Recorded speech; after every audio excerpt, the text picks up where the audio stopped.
Hello there, lovely people. It's Alex from Nintendo Life here, and today I'm going to take you through some tips and tricks that should help you out in Pokémon Legends ZA. We're going to start off with some combat tips and then move on to some generalized tips that will be more useful outside of combat, if you can imagine such a thing. First of all, very generally, when you're in combat, it's quite useful to, as much as you can, constantly move or near constantly move in a kind of circular motion around your opponent, and ideally as far away as possible, while still being within range of your moves. It's not guaranteed by any means, but it's a good habit to get into, because you're much more likely to avoid certain attacks that move more slowly and have a chance of missing. Things like Ember. Don't do this at the expense of not firing off your own attacks. You got to try and find a balance between using an attack and moving around to kind of avoid them. It's a real-time tactical thing. And just as a little bonus, if you don't like the camera angle or you just want things to look a little bit more dynamic, if you hold the R button whilst you're locked onto a Pokemon and then move the right stick, you'll get to pan around and move the camera. It's not like super useful or anything like that, but it looks cool. Whilst it may not be immediately obvious, you can still sprint when you're in combat with a wild Pokemon. Obviously, you sprint with B, and B is taken up by a move, but all you need to do is simply stop locking on to the enemy Pokemon and press B and run like you normally would. Yeah, you can't use moves at that time, but hey, you're moving quickly. You can also dodge attacks by switching Pokemon. This isn't something I would necessarily recommend, but it is something to keep in your back pocket if you see a great big attack like Hyper Beam or something coming your way, and your Pokemon just won't be able to dodge it for one reason or another. It's not likely to be something to come up, but just something to bear in mind. Do not underestimate basic non-attacking moves like Growl and Leer. In the mainline games, they're not all that useful, to be honest, except for like super early on, but even during the mid-game, having one like Growl or Leer, just one sort of small, basic, quick thing to let off in between your normal attacks as they're cooling down can actually be really handy. I wouldn't sit there and spam it or anything like that, but if your main attacking moves are still cooling down and you got nothing else to do, you can just fire a quick Growl off and put your enemy at a disadvantage. If you've got a fast Pokemon, quick attack can be your absolute best friend. You can just use it to unleash a quick bit of damage on an enemy, that's kind of its main purpose, but also you can use it to move out of an area of effect attack that an enemy Pokemon has placed. You just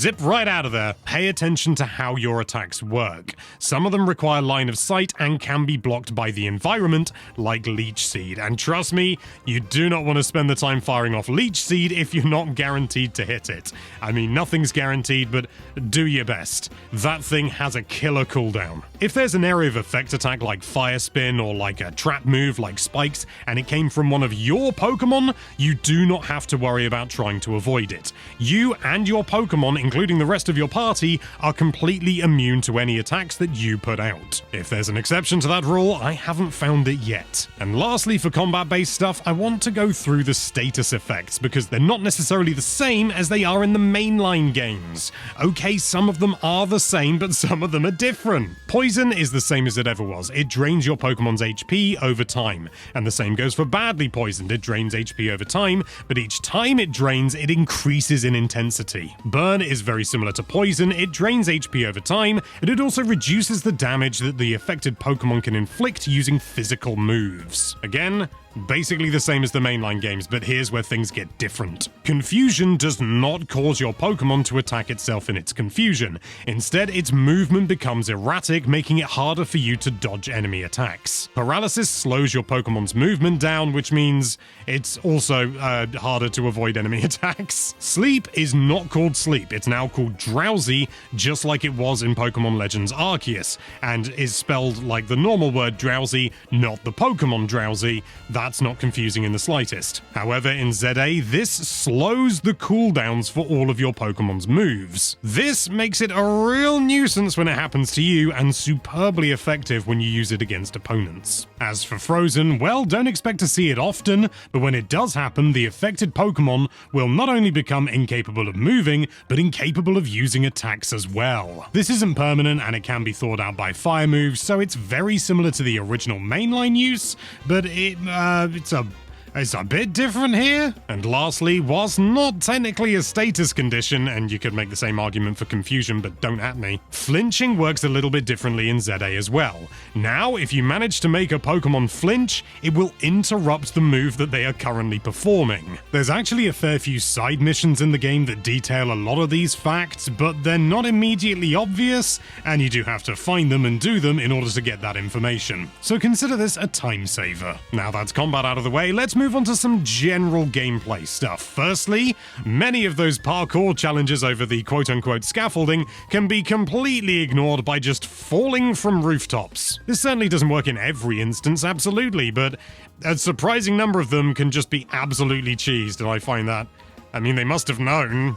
They just left it in there, fair enough. I will say though, if you're still in the early game, many of these parkour challenges are actually impossible in the early stages of the game. It's not that you're not good enough, it's just you don't have the abilities necessary in order to overcome them, so just don't worry about it, come back later and you'll actually be able to do it. Legends ZA has an awful lot of text, and sometimes it slightly outstays its welcome. But if you press L when in the main menu to go to the help and settings area, you can change the speed of the text to be faster, or slower if that's your bag. This is not a new thing in Pokemon by any means, it's been in I think every single mainline game, but even so, if you didn't know about it, now you do. You know all that rubbish that you pick up off the ground, mostly things like pretty feathers and tiny mushrooms?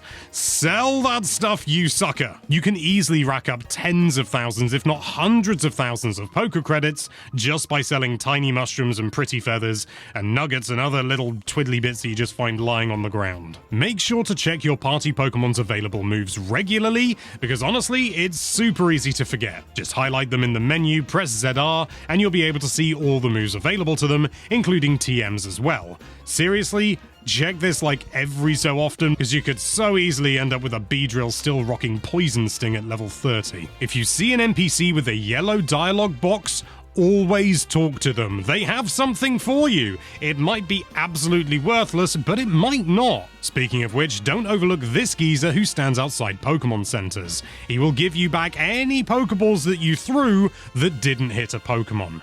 Does it make things a bit too easy?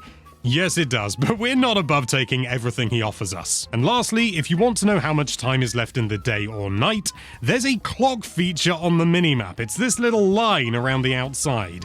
It's not mega obvious, and its use doesn't come up super regularly, but it can be genuinely useful if you're not sure whether it's worth jumping into the battle zone or not. And there you have it. Those are just some tips and tricks for Pokemon Legends ZA.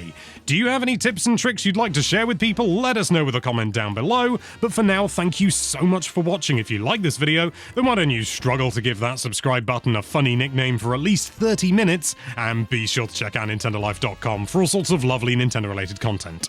Thank you again for watching. Bye-bye.